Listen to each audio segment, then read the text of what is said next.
மாண்புமிகு முதல்வர் அவர்களின் பதில் உரை. மாண்புமிகு பேரவைத் தலைவர் அவர்களே,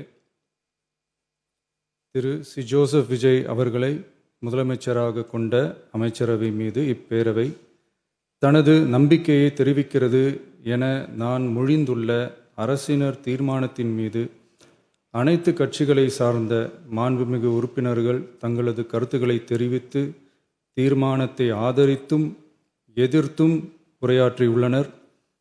உரையாற்றிய உறுப்பினர்கள் அனைவருக்கும் என்னுடைய நன்றியை முதற்கண் தெரிவித்துக் கொள்கிறேன். இந்திய தேசிய காங்கிரஸ் கட்சி சார்பாக உரையாற்றிய மாண்புமிகு திரு சே ராஜேஷ் குமார் அவர்கள் தீர்மானத்தை வரவேற்றதோடு மட்டுமல்லாமல் மதசார்பற்ற அரசுக்கான ஆதரவு என கூறினார்கள். நிச்சயமாக இந்த அரசு மதசார்பற்ற அரசாகத்தான் செயல்படும் என்கிற உறுதியை தெரிவித்துக் கொள்கிறேன்.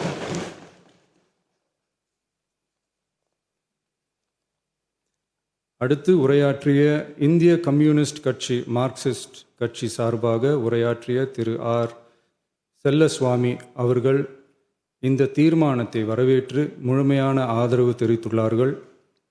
விடுதலை சிறுத்தைகள் கட்சி சார்பாக உரையாற்றிய மாண்புமிகு உறுப்பினர் திரு வன்னி அரசு அவர்கள் உரையாற்றுகையில் நம்பிக்கை வாக்கெடுப்பில் வெற்றி பெற்று இந்த அரசு 5 ஆண்டுகள் தொடரும் என நம்பிக்கை தெரிவித்தமைக்கு என்னுடைய நன்றியை தெரிவித்துக் கொள்கிறேன்.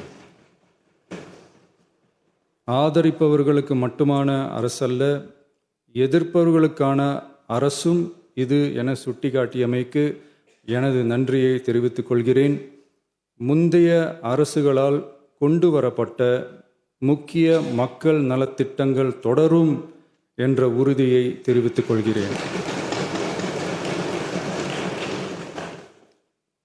இந்திய யூனியன் முஸ்லீம் லீக் கட்சியின் சார்பாக உரையாற்றிய மாண்புமிகு திரு ஆமு ஷாஜகான் அவர்கள் தீர்மானத்தை வரவேற்று வரலாற்று சாதனை இந்த அரசு படைக்கும் என வாழ்த்தியுள்ளார்கள்.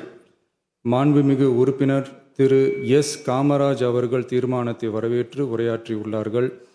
இந்திய கம்யூனிஸ்ட் கட்சி சார்பாக உரையாற்றிய மாண்புமிகு திரு ராமச்சந்திரன் அவர்கள் தீர்மானத்தை வரவேற்று பேசியுள்ளார்கள்.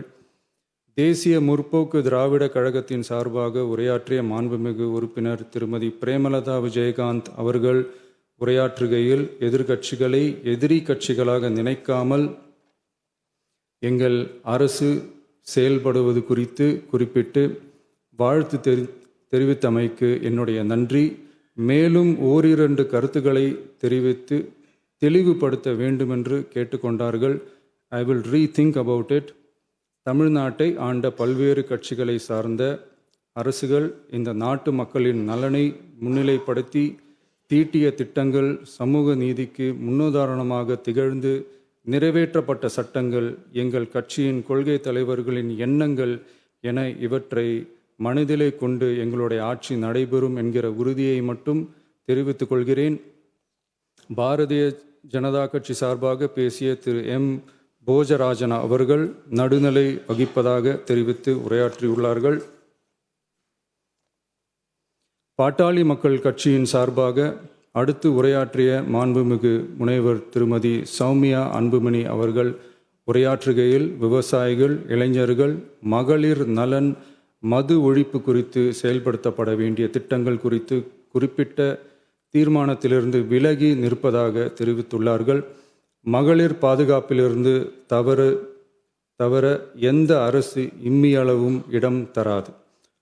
அடுத்து உரையாற்றிய மாண்புமிகு திரு மு தமிழன் அன்சாரி, மாண்புமிகு திரு கே நித்யானந்தன், மாண்புமிகு முனைவர் எம்எச் ஜவாஹிருல்லா, மாண்புமிகு திரு எடப்பாடி கே பழனிசாமி அவர்கள் மற்றும் ஆகியோர் உரையாற்றுகையில் தீர்மானத்தை எதிர்த்து உரையாற்றியுள்ளார்கள்.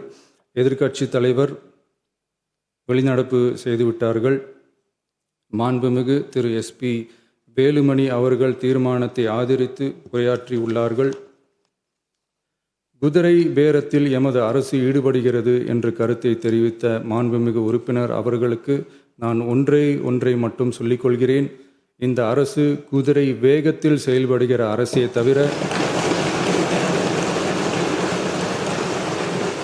குதிரை பேரத்தில் ஈடுபடுகிற அரசு இல்லை என்பதை ஆணித்தரமாக தெரிவித்துக் கொள்கிறேன். நம் தமிழ்நாட்டின் முன்னேற்றத்திற்கு உழைத்த தலைவர்கள் வழிகாட்டிய கொள்கைகளிலிருந்து இம்மி அளவு விலகாமல் நிச்சயமாக இந்த ஆட்சி நடைபெறும். எனவே நான் மொழிந்துள்ள இத்தீர்மானத்தை மாண்புமிகு உறுப்பினர்கள் அனைவரும் ஏகமனதாக நிறைவேற்றித் தர வேண்டும் என்று கேட்டுக்கொண்டு அமர்கிறேன்.